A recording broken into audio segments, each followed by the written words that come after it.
You are in frame. Yes, Cool. sir. Yeah, so we'll just sit here, we'll chat Okay. a little bit about you and your history kind of like with CrossFit, but also with, just you in general. Like obviously you tell us a little bit about yourself and kind of what you've been up to, like how you found CrossFit, anything kind of fitness related. Did you play sports growing up, and what does that look like?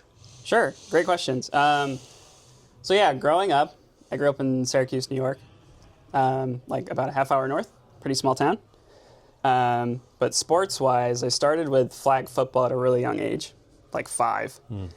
I was quite good apparently, which is kind of strange, but I've heard stories from my parents saying, like other parents on the opposing team would be like, get that kid off the field, he's too good. Yeah. But once I hit like 6 or 7, we transitioned into like pad football, like normal football. And then like just like totally stopped there because you had to remember plays. Yeah. And I was significantly slower because Yeah. I had pads on. Okay. So then from there, I transitioned more into soccer. Okay. Just because of kind of more of the free play of it. I think that's why like flag football was so much more fun for me. Sure. So then I played soccer competitively from the age of like probably 5 or 6 until about 18. So you played through high school, and did you do like the travel thing, like outside of high school and all that? Yes, I played mostly club soccer. I'd be on like 2 to 3 club teams at a time. Oh, okay, so pretty serious it sounds like. Yeah. Very serious. Yeah, so traveling all up and down the East Coast and stuff. When I was like 12 or 13, they had this thing called like State Cup. And it was basically, at least with New York, there's 2 different regions. There's like Western New York and then Eastern New York. Western New York was mostly like Syracuse to like Buffalo. So that region. And then Eastern New York was basically like Syracuse all the way down to New York City. Okay. So like the Eastern side of it was like a much more populated area. So it was much more competitive than the Western region. But one year we won State Cup on the Western region. We went to regionals in Virginia Beach.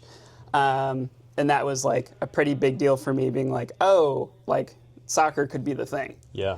So at the time I was playing goalkeeper and basically played that position until I was about like 15 or 16. And then I had a lot of really bad coaches who I think nowadays it would be like parents wouldn't allow them to be coaches, like very like abusive mentally. So that kind of tapered down, doing like club soccer and stuff, and then like music became a bigger part of my life. So, but yeah, sports-wise, it was mostly like soccer. I did track and field for like a year in high school, which was super fun because I was with friends, and the track and field vibe at our high school, which was like relatively small. We had like a graduating class, I think, of like 130, 140 or something like that. Okay. Pretty rural area. But it was all like the dorky, nerdy kids that I was like hanging out with anyway. But typically I'd be playing soccer at that time of year, so I couldn't do track. But later in high school, as I was kind of like transitioning out of playing like competitive soccer, I was like, I want to do something active still, but do something with friends.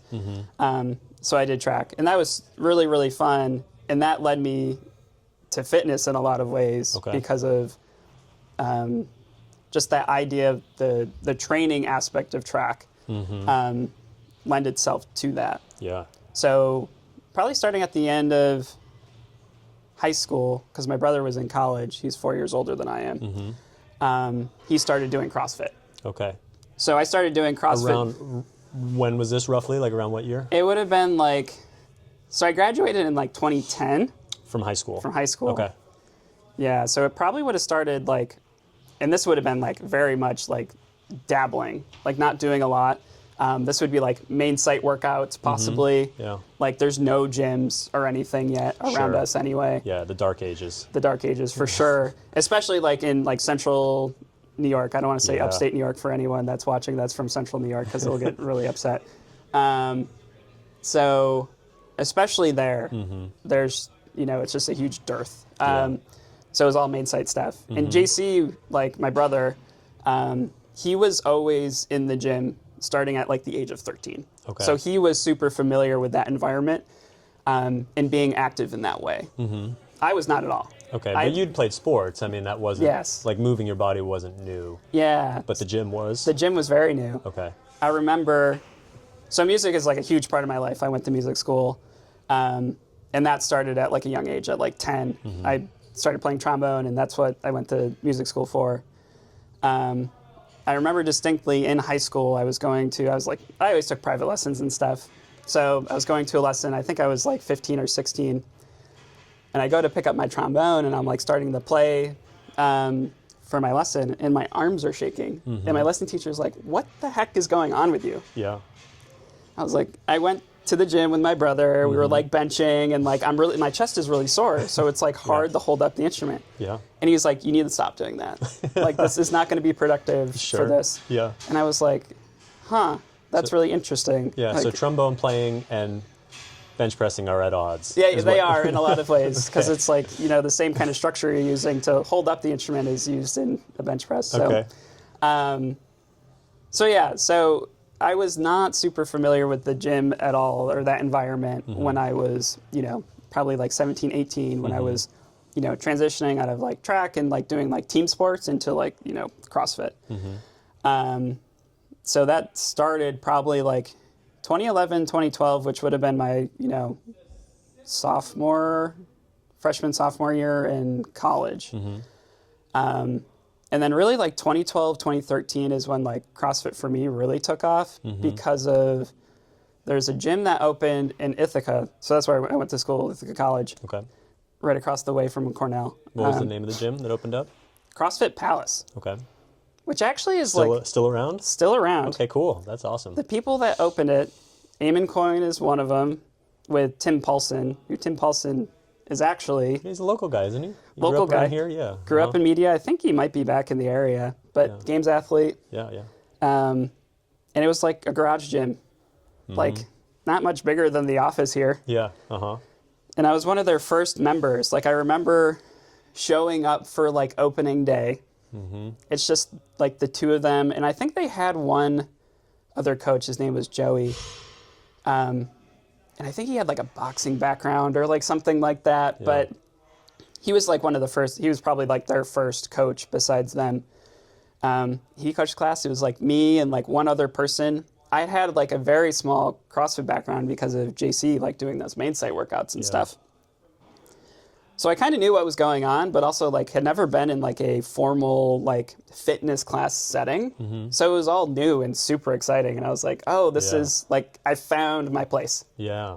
Like, this is what I've been looking for as like a, like recreational, like competitive environment that's outside of these like organized sports, like in terms of like soccer and track and field and stuff. So, Sure. so it was really great. And that's when I like really dove in head first, and I was doing competitions. I was training twice a day and stuff, because especially with my later years in college, especially like senior year, like I had a lot of like free time, I guess, like in between either classes or like practicing or like studio time.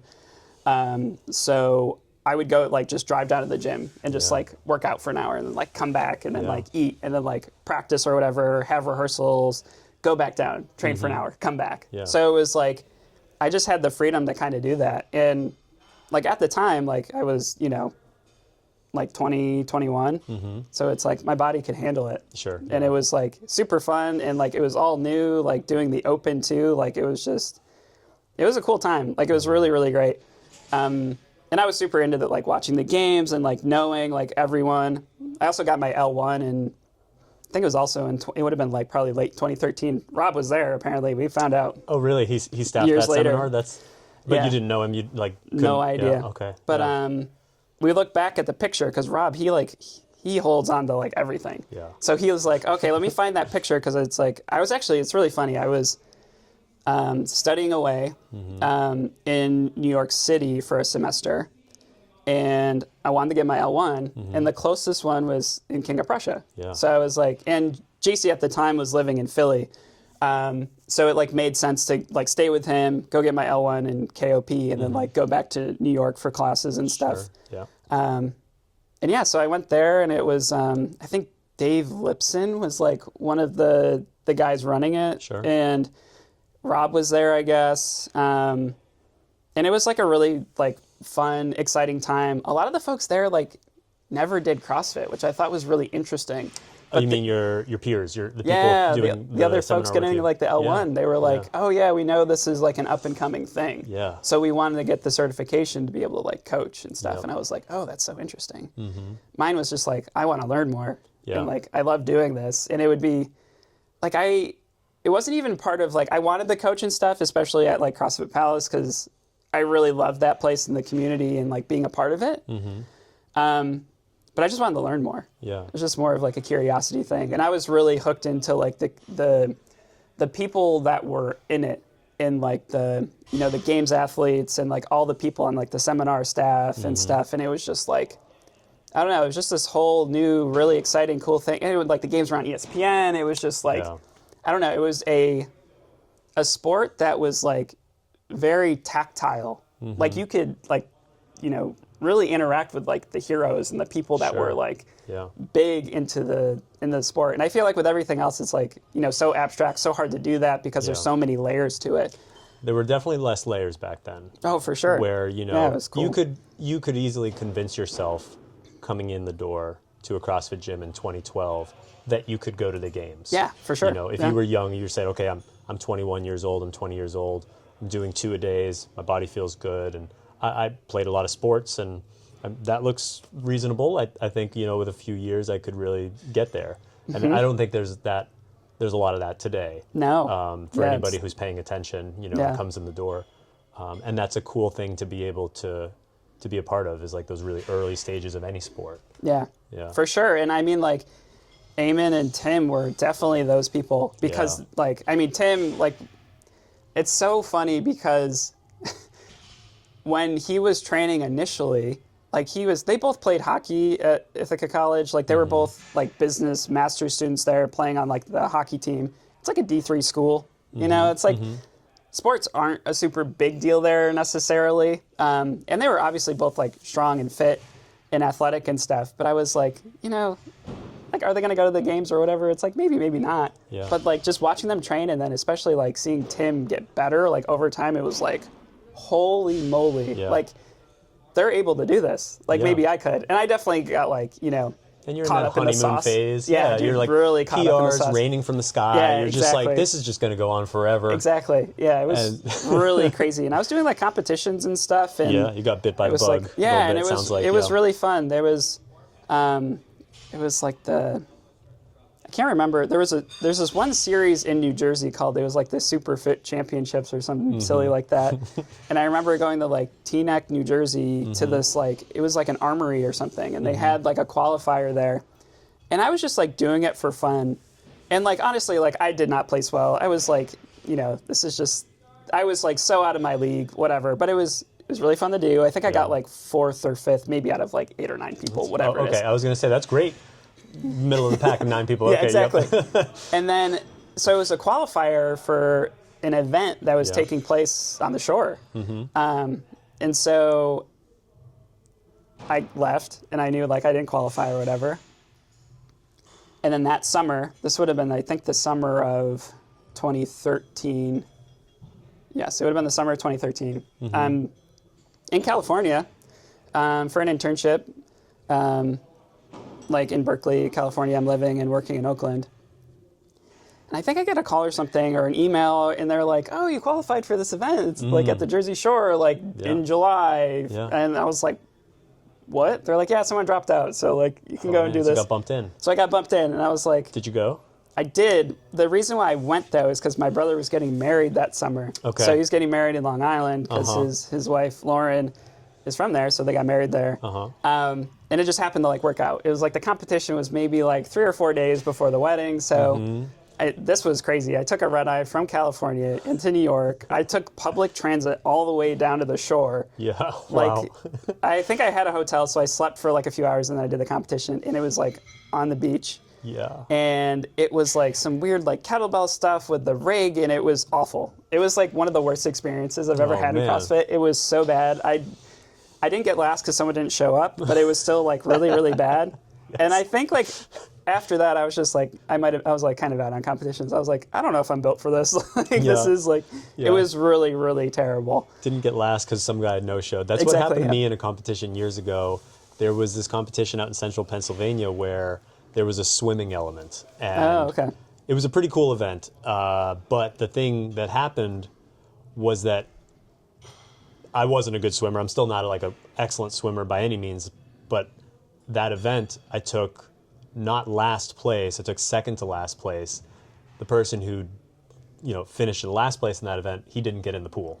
So it sounds like it's the same thing. He just said, "This isn't for me. I'm here for CrossFit. The pool that's not my thing." Yeah. And it sounds like what That's happened so to funny. you. Yeah, it's like it's basically the same. Yeah, someone just didn't show up. Yeah.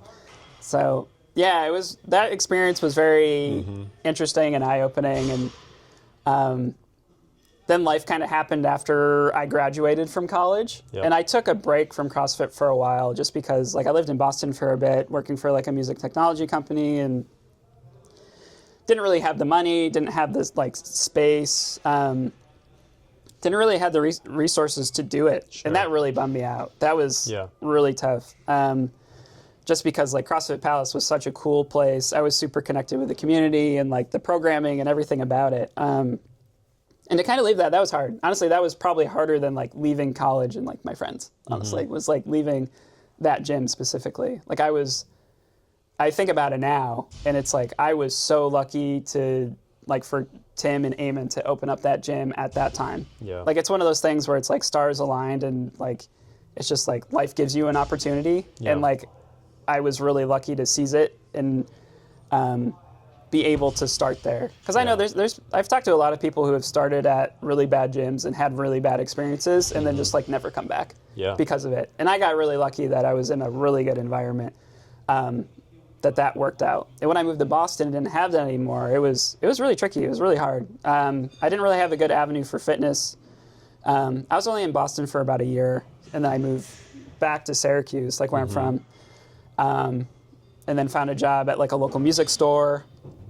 And I still really wasn't doing CrossFit or anything. I just like didn't really have the means to do it or really the desire necessarily because I couldn't find a gym that was quite like Palace. So I just like didn't feel motivated to do so.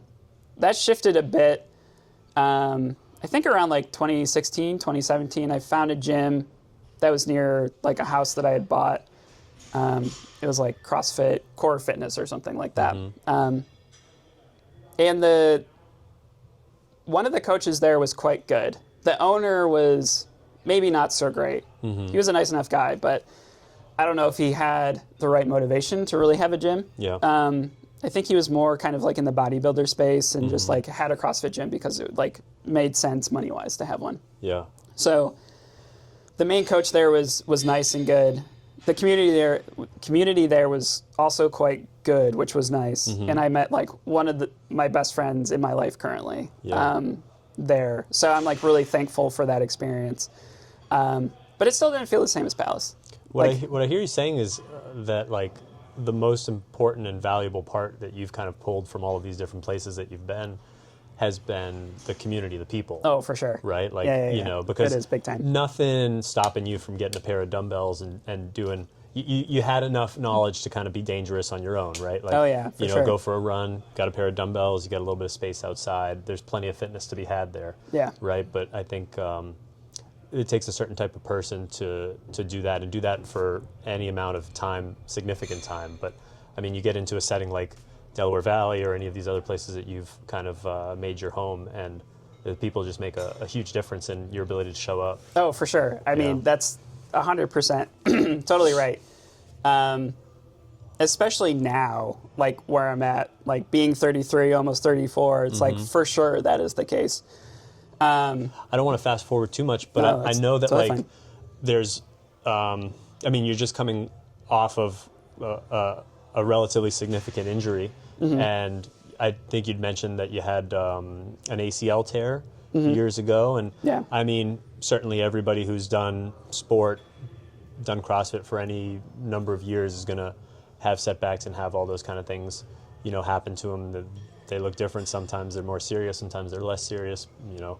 Sometimes they're self-inflicted, other times it's just kind of like a weird accident, right? But I think that's something that is worth talking about a lot today. So tell me, because I know the ACL injury happened years ago, and is that soccer related? Tell me about like that, and then kind of maybe a little bit more about the injury that you had to your pec? Yeah, pec. Tore your pec recently here. Yes. So tell me a little bit about both of those injuries, and then we can talk some more about like that process of kind of coming back from them. Yeah, for sure. So yeah, the ACL, MCL, grade 3 tear, which is like total rupture. So like, how many grades are there? There's 3 grades. Yeah. That's the worst grade. That's the worst grade. Okay, yes. got it. Yeah. Yep. So it's a full rupture, meaning like there's nothing attaching, like those bones. Okay. So, like in the ACL context, I believe it's like your femur to your tibia. So it's like your, the top part of your leg to the bottom part of your leg. Mm-hmm. So like totally ruptured, no connecting tissue there anymore. So that happened in, I should know this, it's February 3rd, 2021.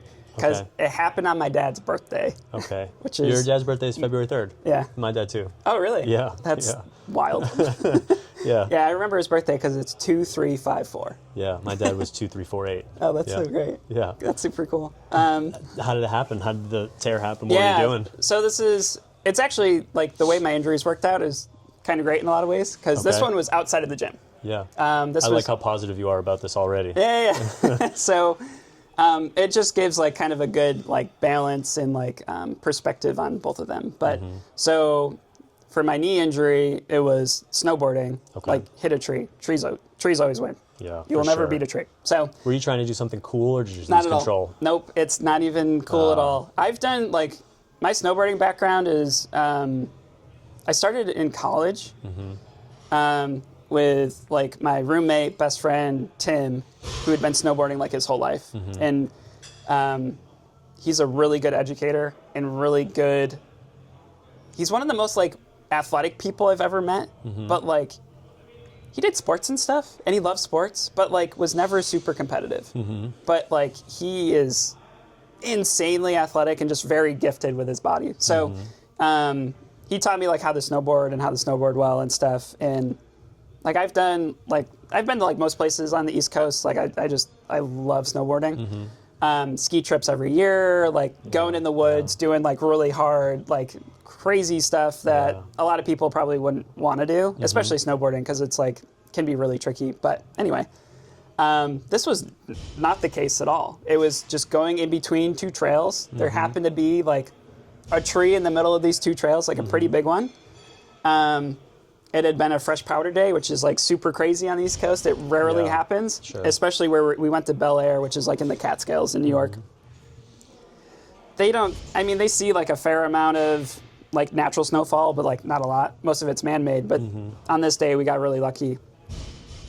Just going in between the 2 trails, I wanted to keep my speed up, so I just like was, just going like totally straight. Tree was kind of right in front of me. I just turned too late, and it was a weird tree where it was like the start of the trunk came up a little bit, but then it kind of like branched out a little bit, and I had like 2 trunks that came off, and my knee got caught like in the middle of it, and it was just like immediate. Thought I broke my leg, like just went down. Yikes! And I wasn't going fast. I was probably going like I don't know, maybe like 10 miles an hour or something. Yeah. But it's just like you just hit it just right, and luckily my friends were nearby. Sure. Yeah, so they heard me like screaming out and stuff, and they came back. Able to get yourself out of there. No, not at all. Yeah. No. And then they got ski patrol. I got like toboggan down, put into the ambulance, went to like the local ER, which was like 2 beds, like Margarettsville, New York, middle of nowhere. Did x-rays, like kind of like the normal kind of like trauma stuff. And they were just like, yeah, there's a lot of swelling. Like here's like this brace, like I don't know, it's like I forget what they're called, but it's a brace just to kind of keep your leg from like your knee from moving or anything, your crutches, and like you're good, you can leave. Yeah. So they just gave me like. Well, they weren't going to do surgery then anyway. No, not at all. Right, like I mean, you need swelling to go down before you do that type of surgery. Exactly. Yeah. Exactly. So after that, I was living in Syracuse at the time, so I went to the orthopedic practice that's there because they only really have like one. I met with a surgeon. I got really lucky. I matched with like one of the best surgeons in the area who actually he works on a lot of the Syracuse University athletes, like on the football team and the basketball team, and both of those teams can be renowned, periods of time. Like SU athletics is like the biggest thing in Syracuse. So I've seen this guy on TV. He's my surgeon. You know, it was like it was super cool. So got really lucky. I saw him. He was like, you know, hopefully this is just some type of bruising, and it's like a low grade kind of tear or something like that. Let's get an MRI, see what's going on. Get the MRI done. Comes back. He's like, got some bad news. Like, totally ruptured your ACL and your MCL. Like, hopefully the MCL heals, but for ACL, like, we should repair it. If you don't, you're going to be more likely to get arthritis. You have to get a knee replacement earlier on. I think at the time I would have been like 27, 28, something like that. He's like, you're at a great age to get this repair done. Rehab looks to be, 6 to 9 months, return to sport, like all this stuff. It was just a lot of information. And I was like, wait, what? Yeah. Hold on. What are you telling me?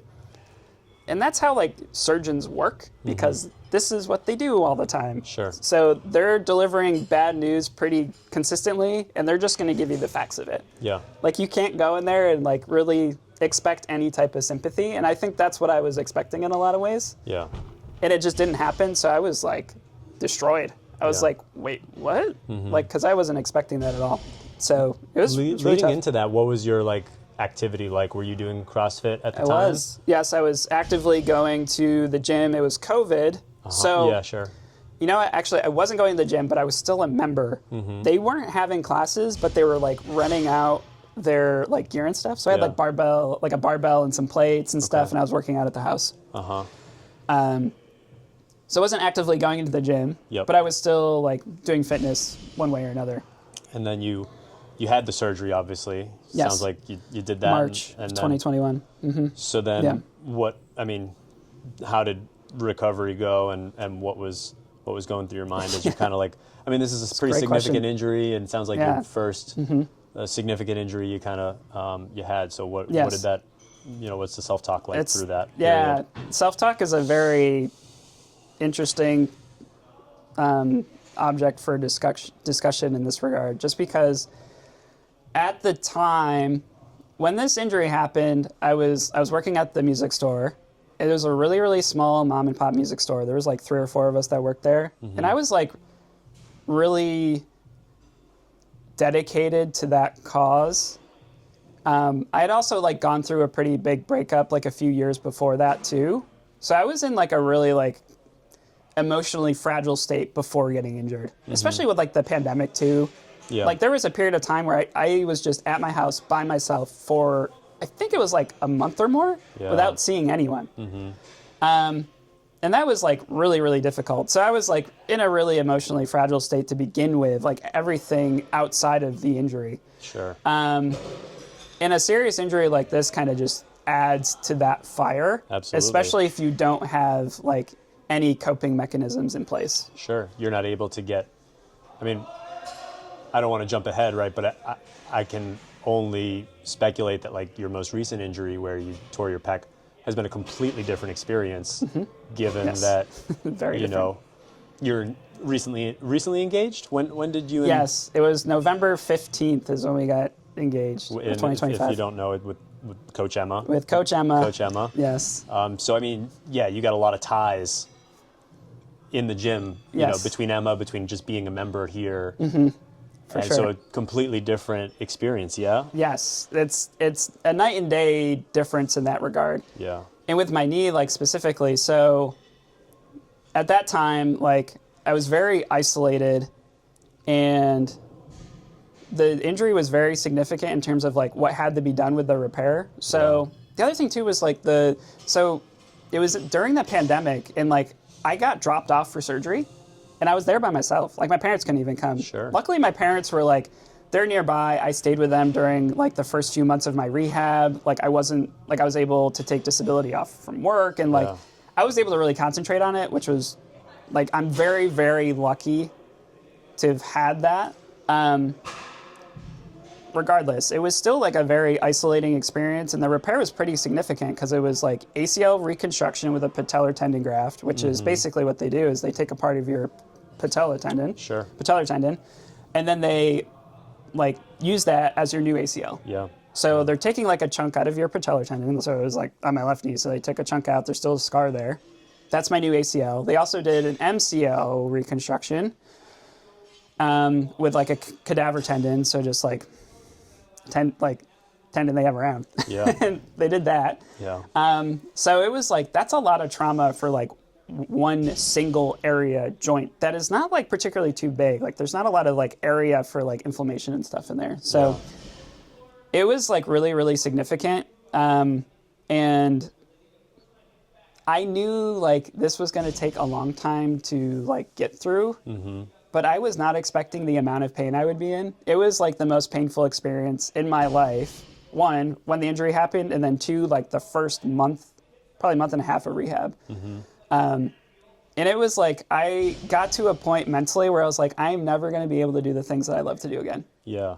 And that's where a lot of the self-talk comes in. I actually, I started going to therapy, like mental health therapy. It was either like right before surgery or like right afterwards. I can't remember exactly when I started.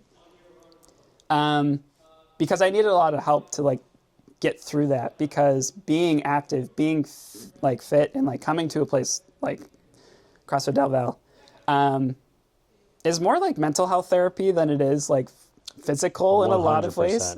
Especially for me personally, it is. Yes, 1,000%, yeah. You know, I think that there's it's so much harder to quantify, of course. Oh yeah. To say like, you know, I feel better. Is it because I was doing burpees and wall walks, or do I feel better because like I had a meaningful conversation with you and got 17 high fives this morning? Yeah, like, exactly. I don't know. Yeah. Like I feel great. You know, energy is good, and it's tough to kind of put a number on that. But yeah, absolutely, that's a big part of it. It's a very, very big part of it, and you don't know until it's gone. Yeah. And that's what's really, really tricky. And that's what I realized when I started seeing a therapist and kind of talking through that stuff. She was saying like, fitness and being active for you is a coping mechanism to deal with the stresses of life. And I was like, oh, that's a really good point, because I've been active my entire life. Like It's your identity. Yeah, exactly. It's a big part of who I am. And so like with that gone, especially with like a knee injury, is like your mobility is like totally gutted. Yeah. Like you're not really moving around a lot. It like is really hard to move around. And when you're moving around, it's like awkward, and like it's just really tricky. So that was the hardest part. Yeah. I would say like the book she recommended me reading, I recommend everybody reading this, is Zen and the Art of Happiness. It's a really good book about reframing, and like the tagline for that book is, "This is the best possible thing that could happen to me." Yeah. About anything that ever happens to you. So like me hitting this tree and like destroying my knee is the best possible thing that happened to me. It sounds like you've internalized that pretty well. And just Try to. It's very hard.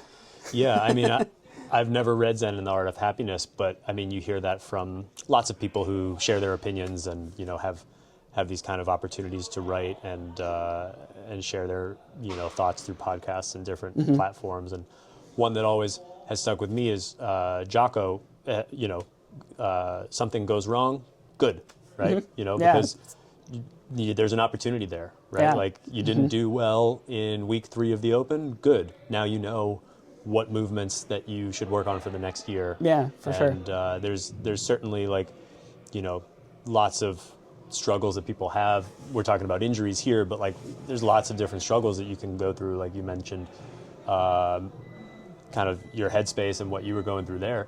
But there's opportunities. Yeah, for sure. And so tell me a little bit, like,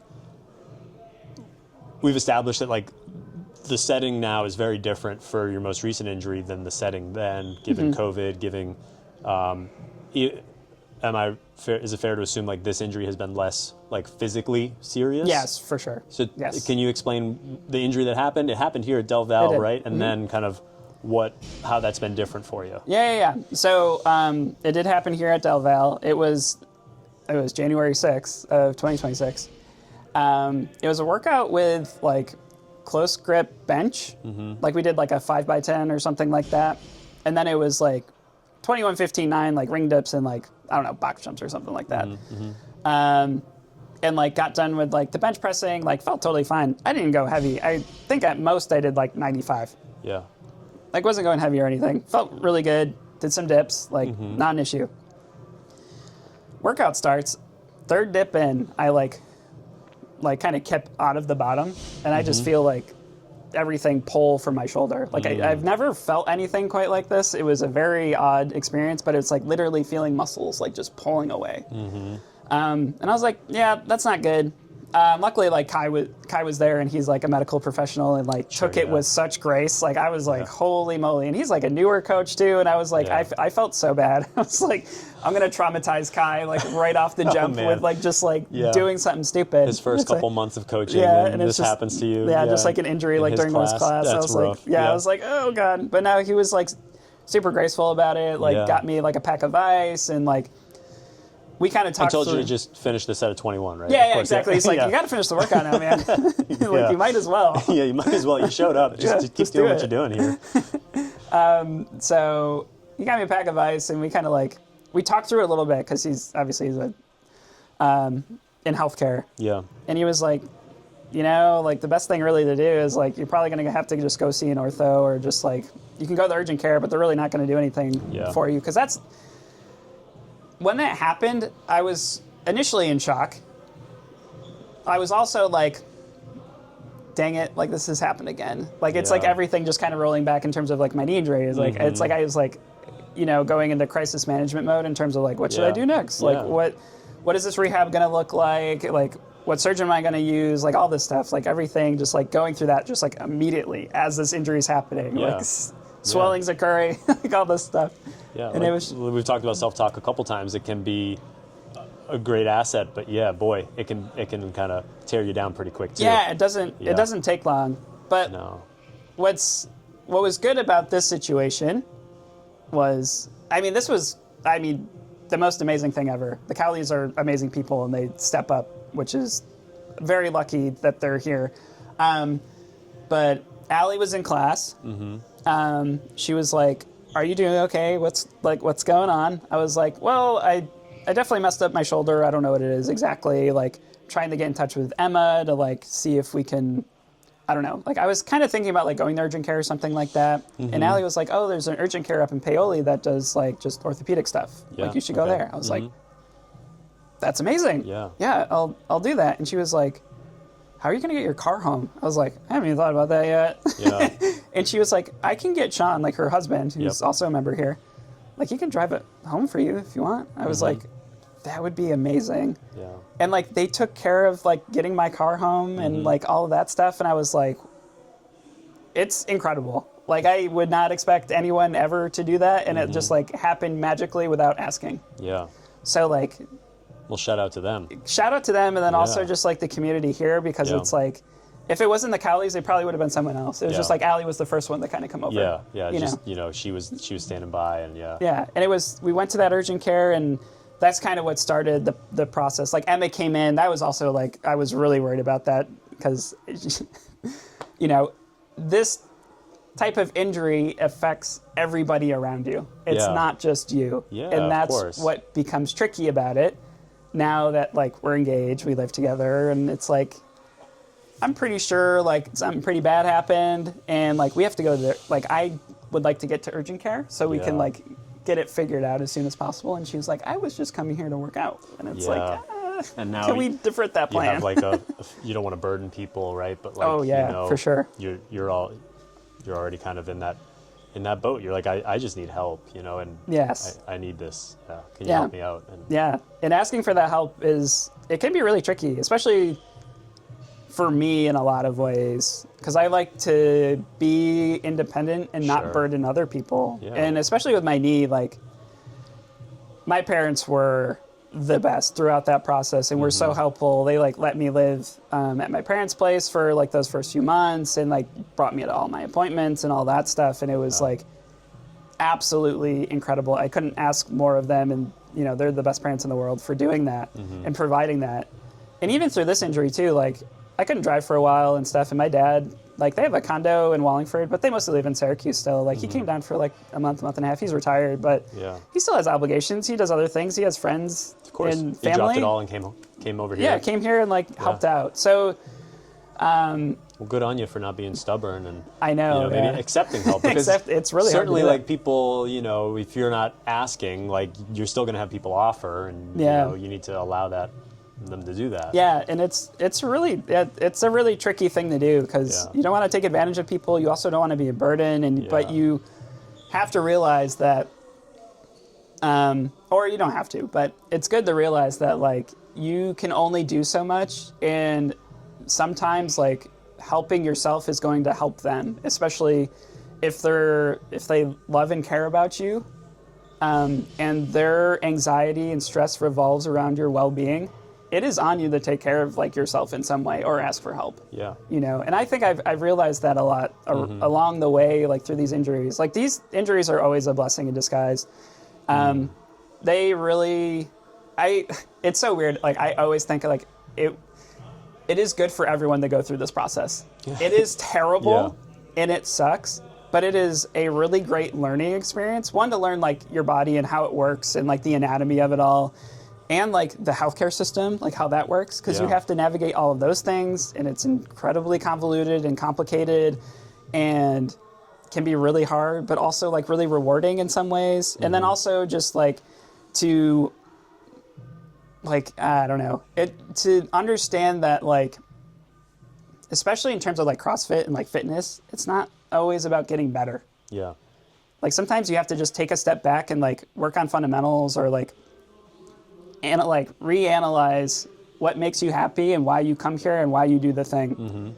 Like like Denise is like the only games athlete here. She's the only one going to the games. Yeah. The rest of us we're here to have fun and like have a good time and like hang out and like do some fun and cool stuff and like progress in some ways and do things like you've never done before. But it's like a lot of it is not really worth like getting injured over necessarily. No, and it's like almost none of it. Right? Yeah. I mean, like, what is the ultimate goal?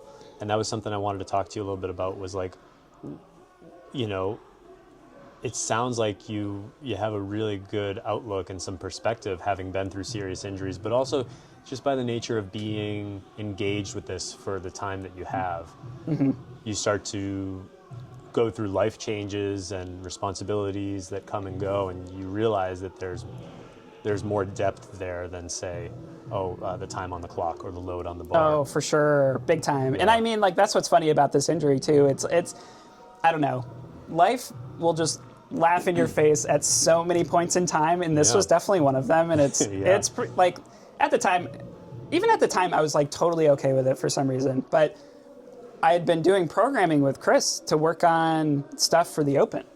Like, doing, like, PT with him, like, getting, like, 2 to 3 different workouts from him that are, like, they were all like conditioning, like gymnastics-based workouts, because those are like pain points for me and like things I wanted to work on. And like I made a lot of progress over, it was probably like 10 months. And this would have probably been like my best Open, I think. I probably would have done the best I ever would have done. I was feeling in a really, really good spot. And then I injured myself, and it's like, the first thing you can think of is like, I did all of this work for nothing. And I feel like I would have thought that maybe 5 years ago before like I injured my knee. And what did you think this time? This time I was like, I don't have to do Open now. This is great. All that pressure is gone. And I told like a lot of folks, like, while the Open was going on, they were asking me like, oh, how does it feel like you're not doing the Open? And blah, blah, blah. I was like, it feels great. Yeah. Like this is really wonderful. And I get to watch my friends like kick ass. Yeah. Like that was super awesome. Yeah, the events were fun, cheering people on, judging people. And I want to point out too that like, just because you weren't able to show off the work that you had done, right? Like you didn't get to do the Open, which was, it sounds like kind of that end goal that you had, where you're like doing all these extra or different programmed workouts that Chris was giving you.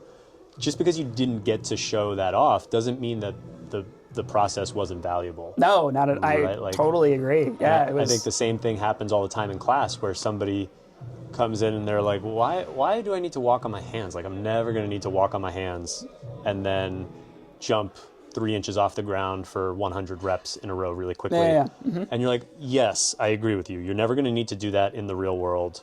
But the things that you'll learn as you hold dumbbells overhead and brace yourself while you do that, and that's going to make your shoulders strong. It's going to get you, balance and coordination and agility, and all of those things are going to help you in every day of your life. And just being human. I mean, we're incredibly mobile beings, like for us to exist in the world, I mean, our society now is very sedentary and stuff, and like we don't move as much. But still, like even, I mean, as adults and as, like parents and aunts and uncles and whatever, it's like if you're trying to care for people, like you have to be able to move. And it's like all that stuff is really applicable. So that's a really good point, because I feel like I can get caught up in those things in a lot of ways in terms of what I'm doing here, how does that transfer outside of the gym? And that's a lot of the reason why I'm in here, is so like I can do those other activities like hiking, mountain biking, snowboarding, and like all of those things. It's like I want to be able to continue to do those things, and the work that I do in the gym allows me to do that. If I wasn't doing those things, I don't know if I'd be able to do them at the level in which I do them now. So it's the context is really, really important for that, I think. So it's a really good point. So when you're last January, you said this injury happened? Yeah, January 6th. So the last 4 months, what has training looked like for you? Have you continued to come in, and what's like a workout today where we're doing some pretty heavy shoulder stuff? Like what do you do on a workout like today? We had wall walks, burpees, and double unders. Yeah, that's a really good question. So initially when the injury happened, I was still coming to the gym and just doing kind of like PT stuff, just like crossover symmetry stuff. I love that. That's... Say that again for the people in the back. When you injured yourself, you kept coming to the gym. Okay, great. I think it's Kelly Starrett who kind of talked about this somewhere. My brother is very much into like K-Star and like everything that he has done, like Supple Leopard and like his podcast, and like Mobility WOD was like the original thing. Oh my God, I haven't thought about that in a really long time, but that's like OG stuff. It's amazing content. It was free too, which was wild. It's just like every that day, was the thing, like the like social media environment and like the internet was just this thing where people were like, I'm just going to make a video every day and put it out for free. And, it was just Anyway, so like K-Star talks about like when you get injured, one of the most important things to do is like stay attached to your community. And I cannot agree anymore, because that is super important. And that's why like after I got injured, I kept coming in, not to like do any hard workouts. I wasn't going to really, but to just stay attached and like keep that like routine of like coming into the gym and making sure that like I'm feeling normal and like my cadence and being around like my people and stuff. And I was mostly doing like bike erg stuff, like because you can do crazy workouts on that thing, like just doing like intervals. It's like blow up your legs. It's crazy. I sent you that article, and it's an old CrossFit Journal article that talks about kind of like a lower extremity injury and the opportunities that present when you have like a limb that is out of the game, right? You're like, okay, MCL, ACL, or like, this complete area here, everything like rotator cuff stuff. I mean, you were in a brace or for a sling. What is a sling? Yeah, sling. Right, and you were kind of popped out like this in a sling, sleeping like that.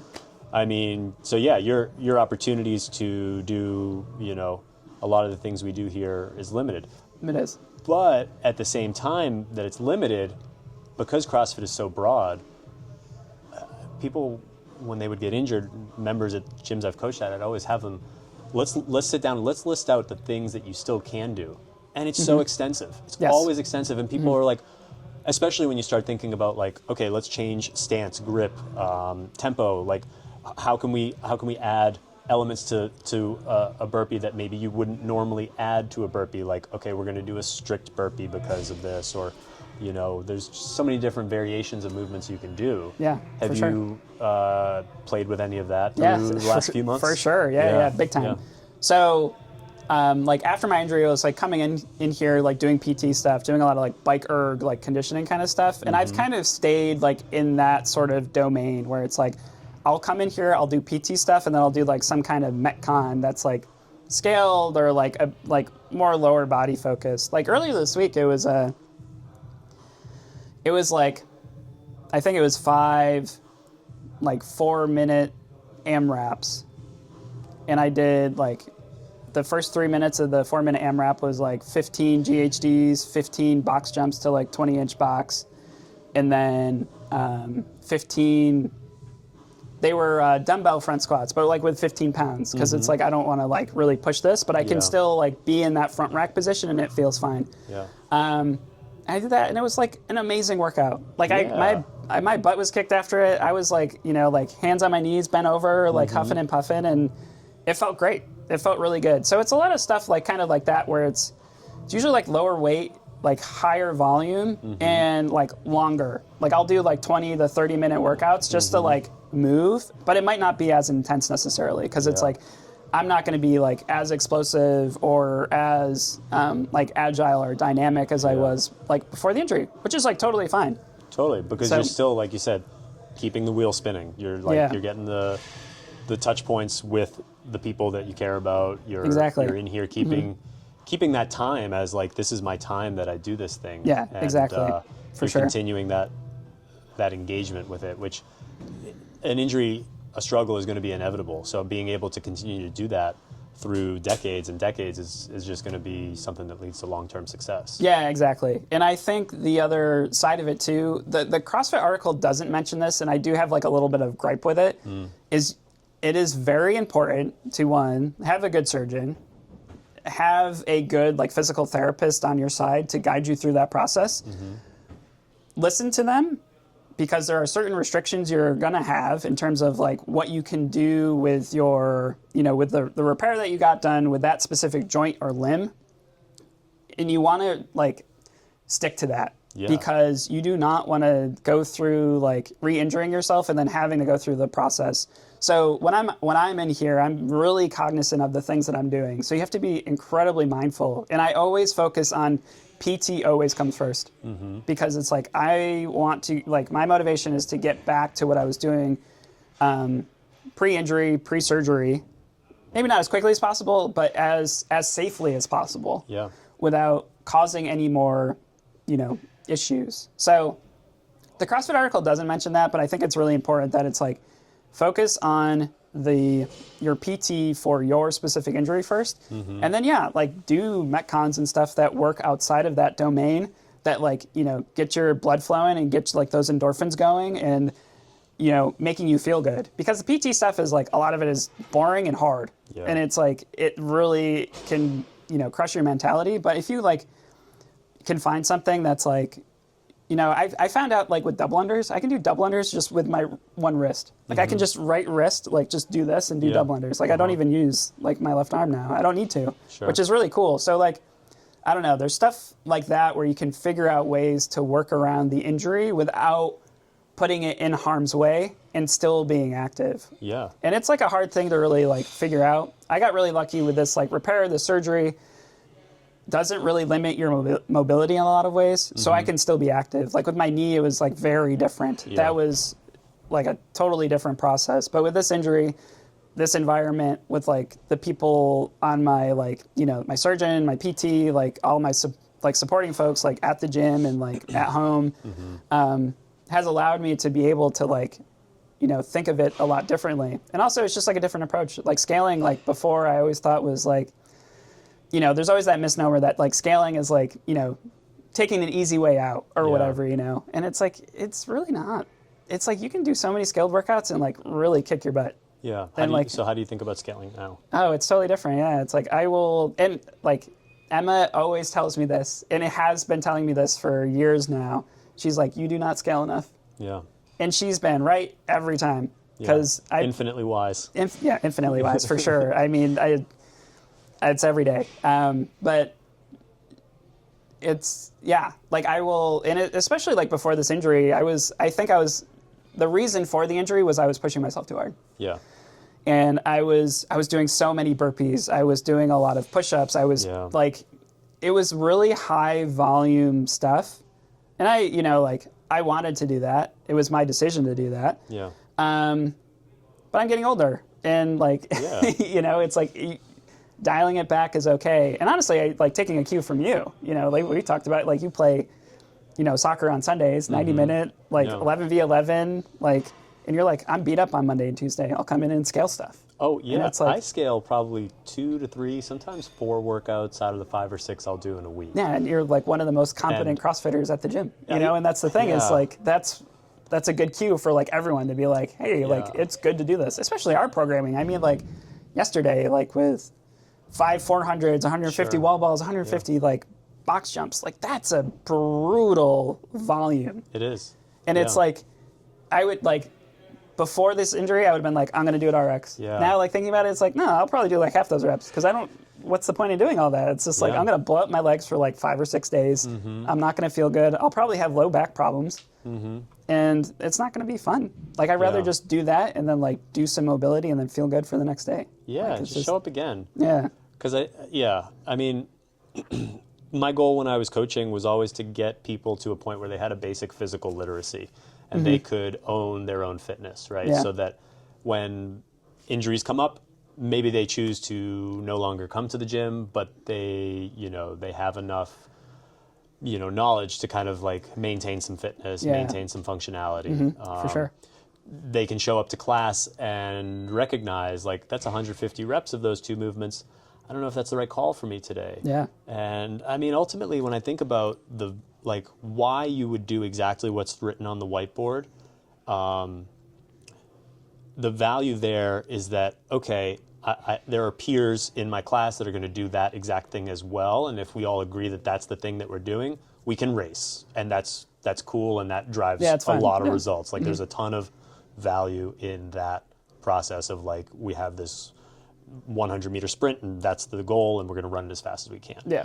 But the times that you do that, there's plenty of other times, and maybe the majority of times, honestly, where you show up and you should be looking at what's on the whiteboard, in my opinion, and say, that just doesn't serve me today. Like the goal of like trying to get the best score or do the most loading is like not in service of what I need today. For sure. And it's tough to realize that. It's tough to realize that. It is very hard. It's tough to check your ego. It's tough to kind of like take a step back and say, like you just mentioned, like I'm going to be really sore. I might miss 5 days of kind of like intense workouts where if I kind of like dial it back and do 80% of the volume today, I might be able to come in 2 more times in the next 3 days. Yeah. And do again 80% of the volume or whatever you choose to do. Yeah. And just kind of keep the consistency, which has been something that I've talked about in several episodes with different people about. Yeah.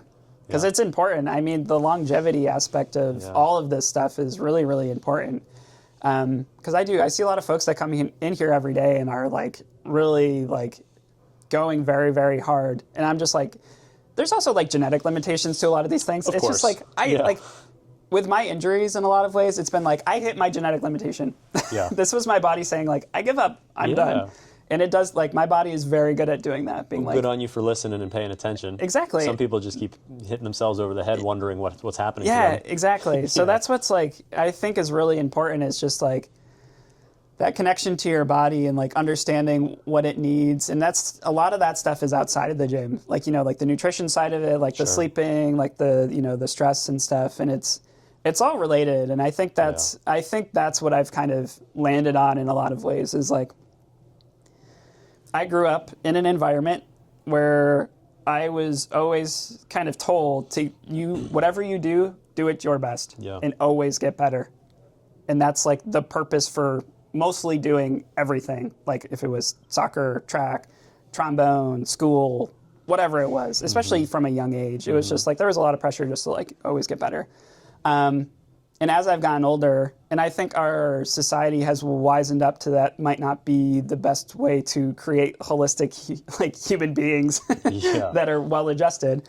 I've realized that doesn't have to be the case. Like better can be, so many different things. It doesn't actually have to be like I need to get better at a clean and jerk or like a snatch or, like whatever, muscle ups. Yeah. It can just be like, I just need to feel better at the end of this workout than I did before. Yeah. Whether that's like mentally, physically, XYZ, like maybe that's what it looks like. Or it just looks like I want to be available for my niece and nephew to like, show up to a soccer game. Yeah. Maybe that means I only show up to the gym for a half hour and then just go to their game. Sure. It's like everything is, a lot of that stuff is all intertwined and like, just becomes, like a soup of life, and you have to figure out that balance. And I think for me has been really, really tricky. But coming in here, being a part of this community, I mean, like Rob is like one of the most interesting like CrossFit gym owners I've ever met. And that's one of the big reasons why I came here was that connection immediately with like, he's a really goofy, like weird, dorky music guy. And that's like exactly who I am. Yeah. And it's like, I didn't expect this for a CrossFit gym. Yeah. And I think that's what makes like DelVal a really special place is like the different types of people that are here, the different like life experiences, the different goals, and just like the acceptance of that, and just like, just being you for you, and that's all that matters. Yeah. Like, it doesn't matter how you do in a workout on a specific day. Like, sure, people are like, will be like, yeah, like great job or whatever, but they'll say great job if you like just show up. Yeah. So it's like, yeah, for sure. That's what I've really realized is like, that's what truly matters. And like, stuff on the whiteboard is just like, that's like icing on the top. If it's like, you're just feeling really competitive one day and you just want to like get after it, like great. Try and PR how many high fives you get next class, exactly. Yeah. And it's like, that's it's really important. And injuries will definitely like realign that stuff because you'll be at a point where it's like, the getting better is just like... It won't happen. Yeah, it's just like so small, incremental, and it's just it's not like it was when you started, for sure. And you focus on different elements, like you'll focus on like fundamentals and stuff. And like, like I've had upper body issues for most of my CrossFit career in terms of like engaging your lats and like doing that kind of stuff. And that's what I've been focusing on for all of this rehab has been like doing rows. I do rows every day. Yeah. And it's like, that's all it is getting shoulders back and down, engaging my lats. And that's why like, it's like, hopefully my pull-ups after this will be better. Yeah. Because I haven't been on the rig in months. Yeah. But I bet you I'll get back up on that rig and I'll probably actually have better strict pull-ups than I've ever had. Yeah. Because I'm actually focusing on those things. Certainly if you were to just kind of, again, reframe what you're looking at and say like, well, look at my positioning on this pull-up. Am I keeping my lats back and down? Is my hollow position still solid as I get my chin completely over the bar? And, my gaze is neutral, and all those things that you'd want with like a beautiful pull-up. So yeah, I mean, if you can reframe, then for sure. This has been a rangy and long and wonderful conversation. Yeah, it's good. And it was fun. It was fun chatting. I think people will find a lot of similarities between struggles they have, whether it's an injury or other things that they go through, and. So I just want to say thanks for sitting down and chatting today. No, thank you. It's honestly been an honor. I did not expect to ever be called up to really do this. So I appreciate it. And I remember initially when you reached out, you were like, hey, do you want to come on the podcast to talk about like your injury? And I was like, the first thing I said was like, I have experiences with injuries, but like here are these other people. You were hesitant and you deferred to others and you said, this person might have an interesting story or that person. Yeah. Yeah, but I'm glad we ended up chatting today because I think, again, that it's something that people will find value in. And that's all I'm trying to do here is share some stories that people can, see some similarities with and hopefully engage with and feel like they're, more kind of within this community. Connected. Yeah, for sure. And it definitely does that. So I appreciate it. Thank you. Good. Well, thanks for chatting today. Yeah, thanks, GC. Awesome. Appreciate it. Of course. Yeah, that was great. Oh.